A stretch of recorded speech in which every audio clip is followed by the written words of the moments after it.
previously on Balls. Telford, Darren and the team from Balls. How's it going, buddy? Oh, mate, not so bad yourself. All right, thanks. Sorry, you might be running a few minutes late. I know you've got to go into a meeting. That's all right. Sorry about yesterday as well, but we suddenly thrown a short notice thrway with Dean Furman, so in Oldham. Yeah, so thanks for your patience and joining us today. Yeah, I mean, the big thing we want to chat to you about is the decision not to wear black armbands for some legendary cricketers in South Africa's history who passed away over the last week, or the last couple of weeks. Yes, it's a strange thing. We had Neil Adcock die, and we had Peter van der Merwe die, and the interesting thing about them is, I mean, you can argue the politics of it as much as you like, and you can say, well, we shouldn't recognize these people, or you could say that we should recognize them. But in the case of Peter van der Merwe, he also served under the new dispensation as a convener of selectors. So, it's I don't know. Personally, I think every cricketer I've spoken to says surely what matters is that these people made a contribution to the game. Neil Adcock couldn't go out and become the Prime Minister in Forster's day and change the government. Yeah. So, but there are people who will say, well, they profited from apartheid. That maybe they weren't good enough to get into the side, and they only did so because they were white. Yeah. So it's a big mess of opinion.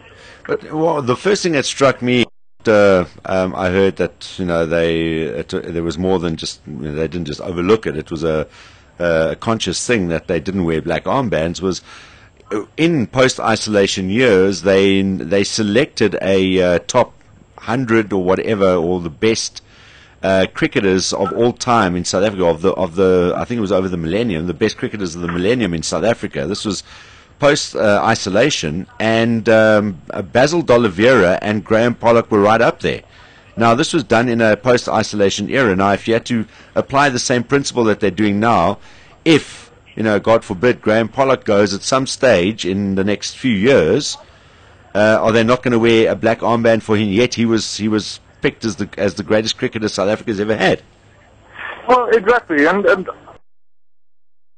he's a significant figure in the game. If Barney Mohammed dies tomorrow, God forbid, he's a youngish man, but we should. One of the conversations that one of my colleagues had with somebody at CSA went along the lines of, why don't you do it to everybody? They said, well, we'd be wearing black armbands every day. What utter nonsense. We see people like Australia and England playing all the time, and they don't wear black armbands every day. Yeah. It's not as if somebody's dying. So I don't think this thing has been very well thought out. The answer I got from the team management was that it was a player decision. Now, for goodness sake, as much respect as I have for people like Dale Steyn to be able to bowl their guts out and Graham Smith to be able to bat his heart out, what do these boys know about politics? And why are they left to make this decision? I don't think they should. Yeah. The other thing is, when you talk about consistency amongst all the sporting codes, I mean, literally, not every week, but very often we have minute silence and moment silence in rugby matches before Super Rugby games, even test matches at venues for local people, but also from post-isolation times, who are getting a minute's silence and that kind of respect from the crowd before a rugby match starts. So, I mean, surely it's the same politicians who'd be involved to sort of say, no, it's only, it should apply to all sporting codes, and it doesn't. Well, it's the weirdest thing. I mean, two examples. I was at the football match, Bafana versus Norway in Cape Town. Yeah. And a minute's silence was impeccably observed for Barry Stander. Yeah. And it was wonderful.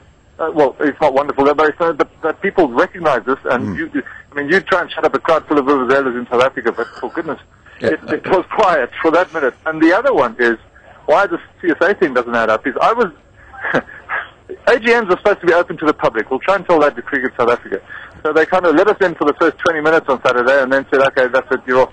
But while we were there, they read out a long list of people who had died in cricket. People, Tony Gregg and Peter Roebuck and whatnot. And Peter van der Merwe and Neil Adcock was on that list. And a minute's silence was observed for them in that meeting. Now, for goodness sake, if you're going to do a decent meeting, why the hell aren't you doing it on the field, you idiot? Oh, my goodness. It's almost like they're thinking themselves into an absolute tiz. Thinking at CSA? Come on, No, Darren. that's true. The thinking was the wrong word, but you know what I'm saying. It's like they're over-analyzing everything. It's just like, let it happen, let it be. And in a post-isolation, unified South Africa, recognize everybody, as you say. Listen, I talk to some of the most, how can I put this kindly or politically correctly? I talk to some of the most radically black people in cricket. And I can tell you now that none of them would object if there was an armband or a minute silence or something on the field for people like Neil Adcock and Peter van der Merwe, as long as it's a pride across the board. And cricket being the structure as it is now, if somebody dies who was in black cricket and we don't really know who this person was, well, I'm happy for that person to be remembered, and perhaps because I've never heard of this person and now they've died and now we're commemorating them, maybe I'll go and find out who was this oak I know nothing about. And so it'll work. I think it'll be a very healthy thing. Yeah. But, strange stuff. And I know that, I mean, we at Balls were involved in raising some money for Neil Adcock for his fund while he was obviously trying to fight to stay alive. And there were numerous functions and golf days and things like that where it was being attended by people and corporates who, this wasn't an issue at all. I mean, everyone was trying to really help him out as just a really talented former South African cricketer who was a damn good bowler. That was it. There's very few things that unite South Africans. Beer and braai is probably two of them, but death is another. Yeah. And we shouldn't just add another factor for this unity, for goodness sake. And that's what happens. A very interesting case. I love Ali Bakr with all my heart, but he's an old bloke now. Yeah. And Ali Bakr, what happens when Ali Bakr dies, God forbid? The man played for South Africa, forgive me, under Foster. Then went into isolation, then ran rebel tours, then saw the error of his ways and said no more rebel tours, then was part of this new structure. So what do you do with him? Well, I think you've mentioned 5 different aspects of his life. Maybe they'll only 2 were positive in their mind, 3 were negative in them. They'll give him 20 seconds. He'll get a grey armband. It's crazy. Anyway, Telford, it's nice to catch up with you again. I see that something quite ironic. I see Sascock has endorsed the newly elected CSA board. Your thoughts on the board? The Gravy Guzzlers. Yeah.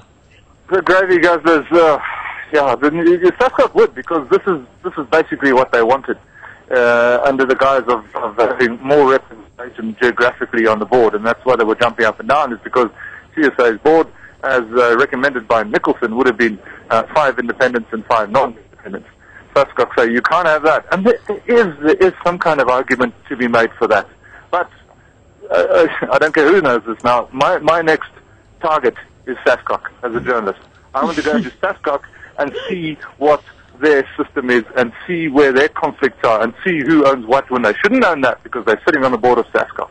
I think that's the real thing. I think they're protecting all sorts of interests there. I hope Gideon Sam is listening. You and Graham Joffrey can drive in there in an armoured car. World Trade Center style.